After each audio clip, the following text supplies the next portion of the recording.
स्वागत है आपका हमारे चैनल स्टडी पॉइंट 100 में। आज मैं आपके लिए यूपी पॉलिटेक्निक एंट्रेंस एग्ज़ाम के पॉइंट ऑफ व्यू से केमिस्ट्री का रेडिएक्टिविटी चैप्टर से कुछ मोस्ट इम्पॉर्टेंट प्रश्न लेकर आया हूं। इस चैप्टर से एक या फिर दो प्रश्न आपके एंट्रेंस एग्ज़ाम में पूछ लिया जाता है, इसलिए इसे अच्छे से देखिएगा। पहला प्रश्न क्या कह रहा है रेडिएक्टिविटी की खोज। रेडिएक्टिविटी की खोज किसने की थी? तो रेडिएक्टिविटी को सर्वप्रथम हेनरी बेकुरल नामक वैज्ञानिक ने खोजा था। Option B is the right answer. अगला प्रश्न क्या कह रहा है? कह रहा है नाभिकीय रिएक्टरों में प्रयुक्त ग्रेफाइट किया जाता है। नाभिकीय रिएक्टरों में ग्रेफाइट प्रयुक्त किया जाता है, क्यों भैया?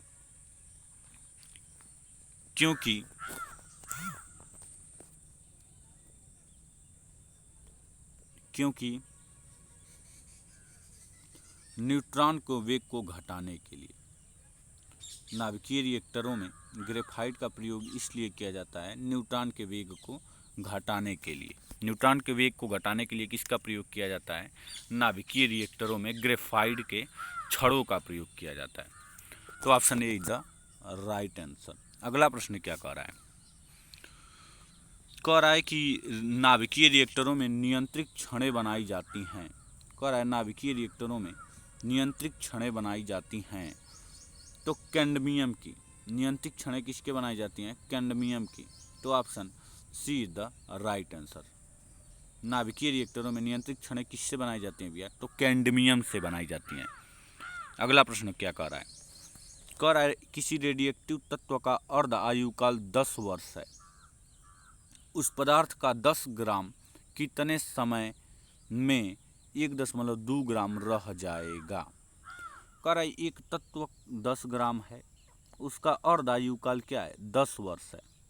10 वर्ष टी ऑफ अर्धायुकाल, टी ऑफ अर्धायुकाल को टी ऑफ से प्रदर्शित करते हैं। कह रहा है टी ऑफ 10 अर्थात अर्धायुकाल 10 वर्ष है और कितना मात्रा है पदार्थ का? 10 ग्राम पदार्थ है।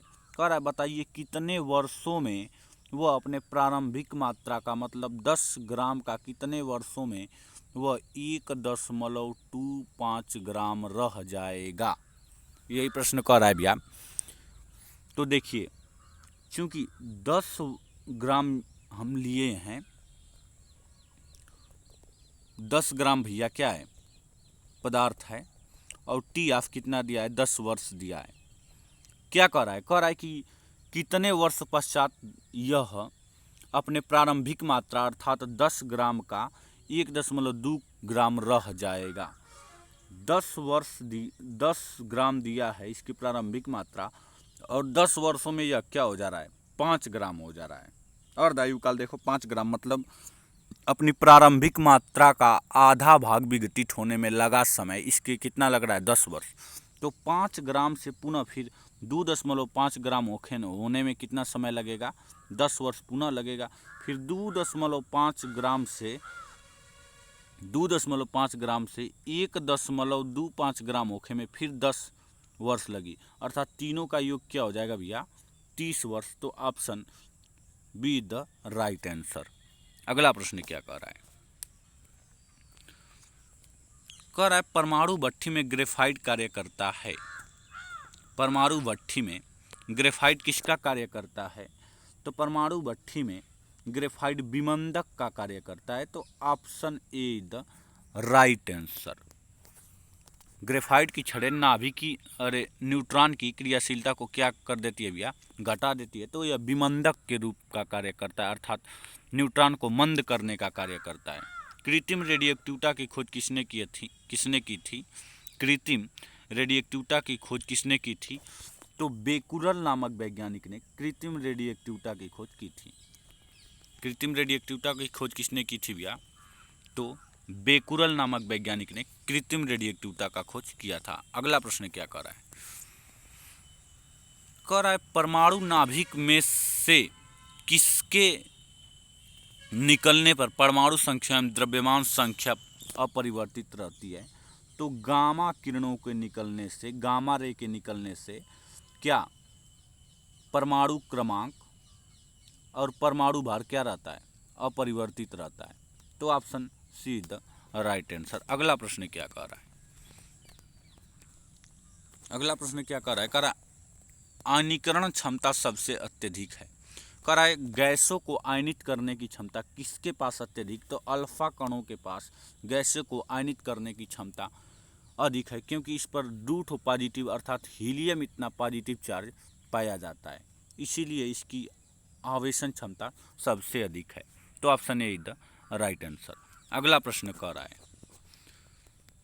क्या कर रहा है भैया? कह रहा है प्रयोगशाला में नाभिकीय संलयन विधि प्रयोग नहीं की जाती है, क्योंकि अत्यधिक दाब की आवश्यकता होती है, अत्यधिक आयतन की आवश्यकता होती है, अत्यधिक ताप की आवश्यकता होती है।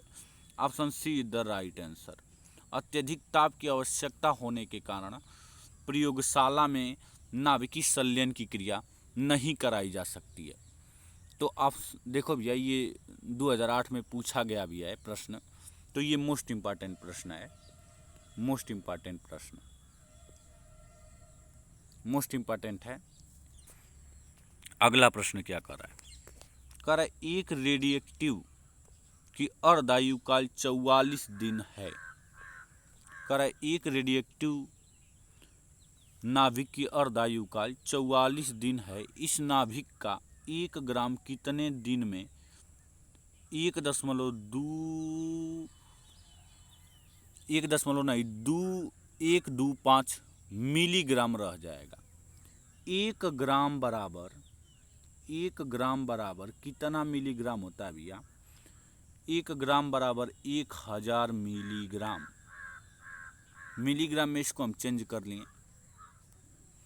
कह रहा है कि ये बताइए कि 1000 मिलीग्राम कोई पदार्थ है, रेडिएक्टिव पदार्थ, उसका अर्धायु काल क्या है? T½ 44 दिन है। कह रहा है उसका T½ 44 दिन है। बताइए कि वह कितने दिनों में अपने प्रारंभिक मात्रा का मतलब 1000 मिलीग्राम से 125 मिलीग्राम रह जाएगा। ये अच्छा प्रश्न है भैया, क्योंकि 1000 से 500 मिलीग्राम होने में 44 दिन लग रहा है। अर्धायु काल मतलब आधा भाग खर्च होने में अर्धायु काल दिया है। कह रहा है कि 1000 अर्धायु काल मतलब आधा भाग खर्च होने में जितना समय लगेगा, तो 1000 है तो इसका आधा भाग 500 मिलीग्राम होगा। तो 500 मिलीग्राम 1000 से 500 मिलीग्राम होने में 44 दिन का समय लगता है।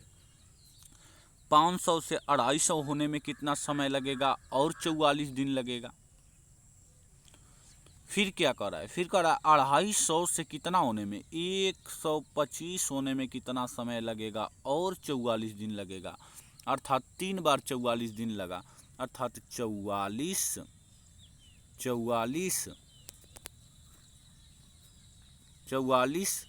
गुणे के 3, तो 4 × 12 को 2, हाथ में लगा 1 और 4 × 12 1 13। तो option D the right answer. 132 दिन का समय लगेगा। अगला प्रश्न, क्योंकि ये PDF खत्म हो गया, अगला प्रश्न इग्रामा क्या कर रहा है?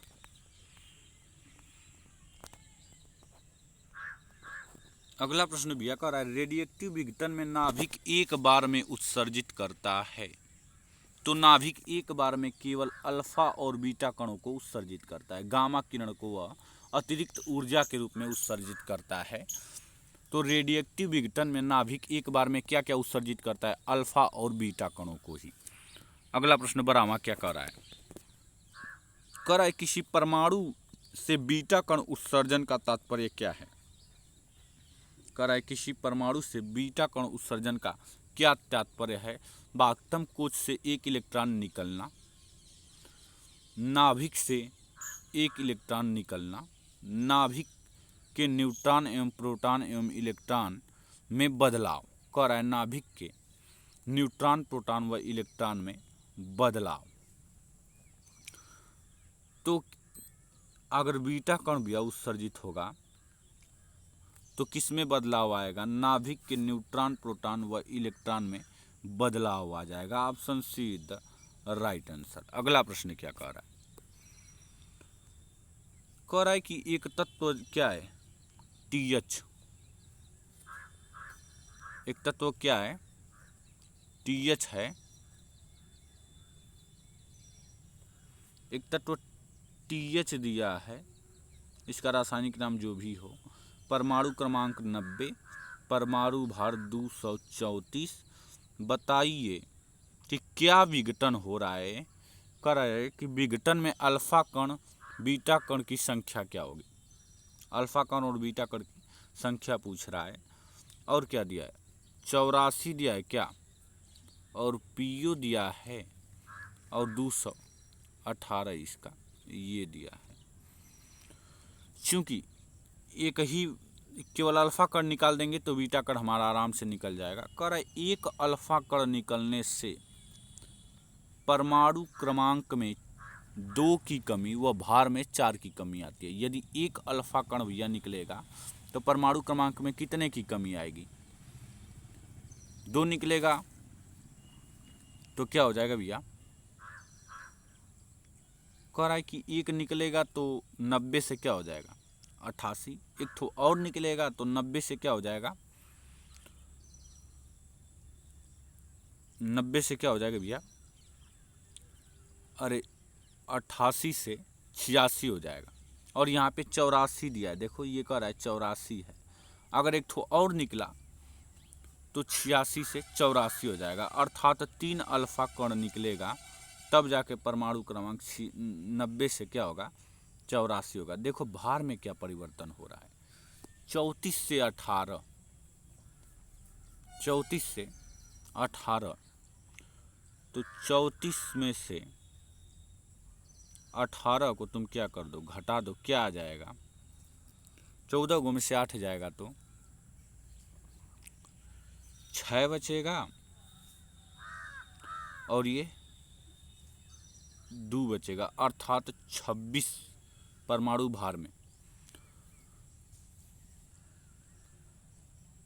नहीं 26 नहीं 16। तो इसके कहने का तात्पर्य क्या है, कह रहा है कि यदि 2 ठो क्या निकले अल्फा कण, 2 ठो बीटा कण निकले तो वह 90 TH 234 से 84 PO 218 हो जाएगा। Option A is the right answer. अगला प्रश्न क्या कह रहा है,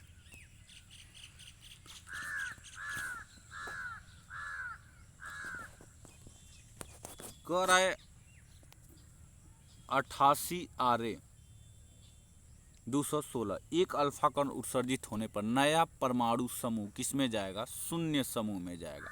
यदि एक अल्फा कण किसी रेडियोएक्टिव तत्व से एक अल्फा कण उत्सर्जित हो तो वह मुख्य आवर्त समूह से 2 अंक किधर जाएगा, बाईं ओर चला जाएगा, अर्थात 2 अंक बाईं ओर जाएगा मतलब शून्य समूह में आ जाएगा। Option A the right answer. अगला प्रश्न क्या कह रहा है, कह रहा है कि एक बीटा कण उत्सर्जित हो रहा है, ये पदार्थ दिया है, इसमें से क्या उत्सर्जित हो रहा है, एक बीटा कण उत्सर्जित होने पर नया पदार्थ क्या होगा। क्योंकि बीटा उत्सर्जित हो रहा है तब परमाणु क्रमांक में 1 की वृद्धि हो जाएगी और भार में कोई परिवर्तन नहीं होगा। देखो परमाणु क्रमांक क्या है 90 है, तो इसका क्या हो जाएगा 91 हो जाएगा। अब भार में कोई परिवर्तन नहीं, कोई परिवर्तन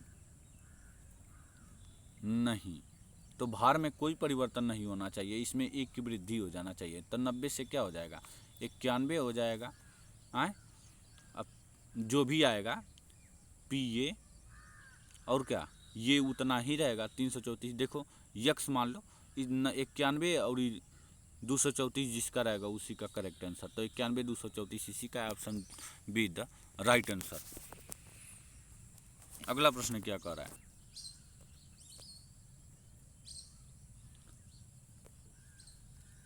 कह रहा है इतना एक तत्व दिया है, इसका परमाणु क्रमांक और भार दिया है। कह रहा है यदि एक अल्फा कण उत्सर्जित होने पर नए परमाणु क्रमांक तथा परमाणु भार क्या होगी। क्या कह रहा है, एक अल्फा कण उत्सर्जित हो रहा है ना, तो इसमें 2 की कमी आएगा, भार में कै की कमी आएगी भैया 4 की।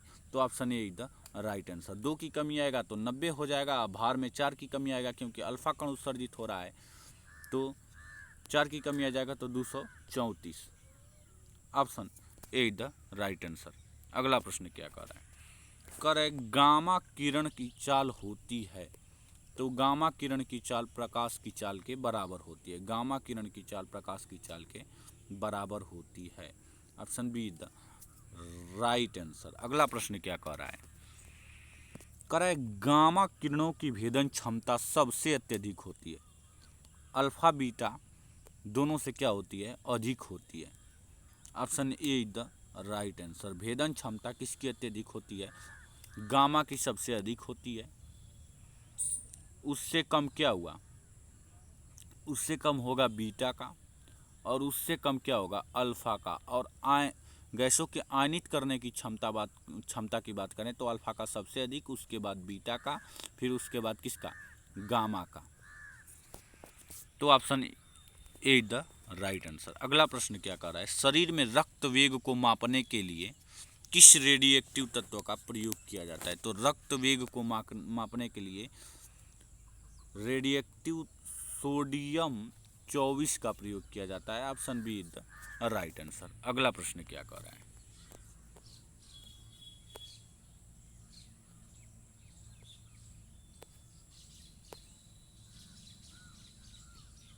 अगला प्रश्न भैया क्या कर रहा है, देखिए ध्यान से देखिए।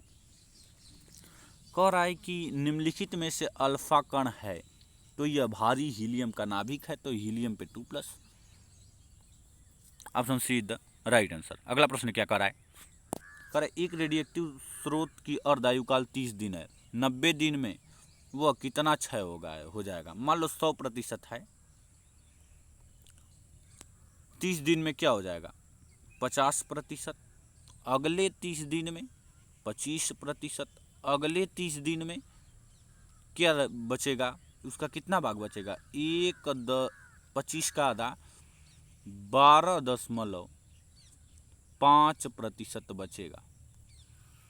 तो 100 में से अगर 12.5% को तुम घटा दोगे तो कितना क्षय हुआ यह पता चल जाएगा। तो 100 में से 12.5 को घटा दोगे तो तुम्हारा लगभग 87.5 आएगा। तो option A the right answer. अगला प्रश्न क्या कह रहा है,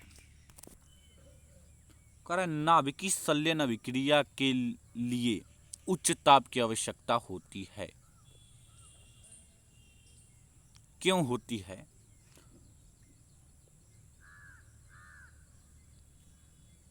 कूलाम तलों को पार करने के लिए। Option D the right answer. कह रहा है क्यों होती है, कूलाम तलों को पार करने के लिए। वीडियो यहीं पे समाप्त करते हैं, क्योंकि भैया जो लिखने वाला था वो कट गया है।